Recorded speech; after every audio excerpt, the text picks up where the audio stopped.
இந்த மான்சூன் சீசனில் gold and காஃப்கிட்டேருந்து தப்பிக்கணுமா? அப்போ கண்டிப்பாக இந்த வீடியோ உங்களுக்கு தான் ரொம்ப ஹெல்ப்ஃபுல்லாக இருக்கும். மறக்காமல் சேவ் பண்ணி வச்சுக்கோங்க.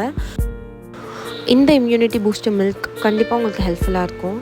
கொஞ்சமாக காய்ச்சின பாலில் ஒரு குட்டி பிஞ்ச் ஆஃப் டர்மரிக் அண்ட் குட்டி பிஞ்ச் ஆஃப் பெப்பர் போட்டுக்கோங்க. நல்லா ஆற்றிட்டு இதை வந்து 2+ இயர்ஸ் இருக்க பேபிஸ் கூட கொடுக்கலாம். நான் என்னோடய பாப்பா கொடுத்துட்ருக்கேன். நீங்களும் குடிக்கலாம். இதில் சுகர் வேணுன்னா போட்டுக்கலாம், உங்களோட ப்ரிஃபரன்ஸ்க்கு ஏற்ற மாதிரி.